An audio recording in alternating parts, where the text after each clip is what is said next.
Shaolin monk एक ऐसा इंसान जिससे टक्कर लेना मतलब अपने आप को अपनी मौत की मुंह में हाथ डालने जैसा होता है। शाओलिन मॉन्क ऐसे योद्धा होते हैं जिनके आगे WWE के रेसलर्स भी नहीं टिक पाते। दुनिया भर में इंसान को योद्धा बनाने के लिए कई तरह की ट्रेनिंग्स दी जाती हैं, लेकिन जो ट्रेनिंग शाओलिन मॉन्क्स को दी जाती है उस ट्रेनिंग के बाद वो इंसान कोई मामूली इंसान नहीं होता, बल्कि बन जाता है दुनिया का सबसे ताकतवर इंसान। अस्सलामुअलैकुम दोस्तों, मेरा नाम है अफनान फ़हीम और आप देख रहे हैं द लैंड ऑफ एडवेंचर। और आज की इस वीडियो में हम जानेंगे कि कैसे कोई आम इंसान शाओलिन मास्टर बनता है। So let's begin. Number 1, childhood training. दोस्तों, एक शाओलिन मॉन्क को योद्धा बनाने के लिए इन बच्चों को 6 साल की उम्र से ही ट्रेनिंग दी जाती है, ताकि इनमें बचपन से ही दुख और दर्द को सहने की आदत डल जाए। इन बच्चों को बचपन से ही कई तरह के हार्ड एक्सरसाइजेस करवाए जाते हैं, ताकि इनके बदन में बचपन से ही इलास्टिक आ सके, जिसके लिए इनके पाँव को आहिस्ता आहिस्ता सर तक मोड़ा जाता है। उसके बाद ये बच्चे एक दिन खुद ही अपना पाँव सर तक मोड़ देते हैं और इन्हें सिर्फ एक पाँव पर ही खड़े होकर कई मिनट तक धूप में रहना पड़ता है, जिससे इन बच्चों में सिर्फ एक पाँव पर ही अपनी बॉडी को बैलेंस करने की एबिलिटी आ जाती है। उसके बाद इन बच्चों को एक पेड़ से इनकी बॉडी को मोड़ कर लटका दिया जाता है, जिससे इनकी बॉडी पूरी तरह से इलास्टिक बन जाती है। फिर इन बच्चों को 2 ब्लॉक्स पर खड़ा कर दिया जाता है और इनके हाथों में एक मोटी लकड़ी थमा दी जाती है और उन्हें कई मिनट तक ऐसे ही धूप में रहना पड़ता है, जिससे इन बच्चों को काफ़ी दर्द सहना पड़ता है। लेकिन इसी दर्द को सहकर ही तो ये शाओलिन मास्टर बनते हैं। Number 2, head training. दोस्तों, शाओलिन मॉन्क्स अपने सर को इतना मजबूत कर लेते हैं कि अगर उनके सर पर कोई लोहे की तलवार मारी जाए तो तलवार टूट जाएगी और उनके सर पर कोई खरोच तक नहीं आएगी।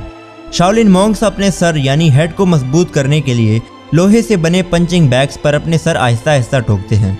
फिर जब सर थोड़ा सा मजबूत हो जाता है तो उसके बाद ईंटों को अपने सर पर मारते हैं और फोर्स को बढ़ाते हुए ईंट को अपने सर पर तोड़ते हैं। उसके बाद ईंटों की तादाद को बढ़ाकर एक ही वार में सर पर तोड़ते हैं और आखिर में इनके हेड्स इतने मजबूत हो जाते हैं जिससे वो लोहे तक को अपने सर पर तोड़ सकते हैं। Number 3, iron palm. दोस्तों, शाओलिन मॉन्क्स के हाथ भी किसी हथौड़े से कम नहीं होते। जी हाँ, आपने बिल्कुल सही सुना। ये अपने हाथ से कील ठोकने से लेकर पत्थर को भी 2 टुकड़े कर सकते हैं। शाओलिन मॉन्क्स अपने हाथ को मजबूत करने के लिए हैंड्स के जरिए सीढ़ियों के ऊपर चढ़ते हैं। जी हाँ, और जब ये वापस लौटते हैं तब भी इन्हें अपने हैंड्स के जरिए सीढ़ियों से उतरना पड़ता है और इस दौरान अगर इनके घुटने सीढ़ियों से टच हो जाते हैं तो ये फाउल कंसिडर किया जाता है।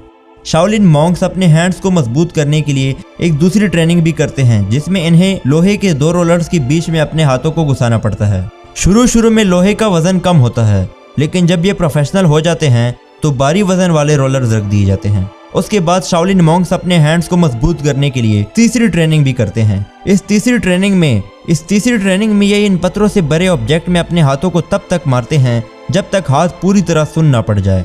फिर उसके बाद ऐसे ही अपने हाथ को पानी के ऊपर मारते हैं और ऐसे ही करते करते कई सालों की ट्रेनिंग के बाद बन जाता है इनका हाथ एक हथौड़ा, जिन पर कोई मोटी लाठी भी मार दी जाए तो लाठी टूट जाएगी और इनके हाथ पर खरोच तक नहीं आएगा। और इन्हीं हाथों से ये 3 ईंटों को भी एक साथ तोड़ देते हैं। दोस्तों, जितने मजबूत शाओलिन मॉन्क्स के हाथ होते हैं उतने ही मजबूत इनकी उंगलियां होती हैं। ये अपनी 2 उंगलियों से पत्थर तोड़ने से लेकर पेड़ में भी उंगलियों से छेद कर देते हैं। जी हाँ दोस्तों, ये जो आप पेड़ में छेद देख रहे हैं, ये छेद शाओलिन मॉन्क्स ने अपनी उंगलियों से ही किए हैं।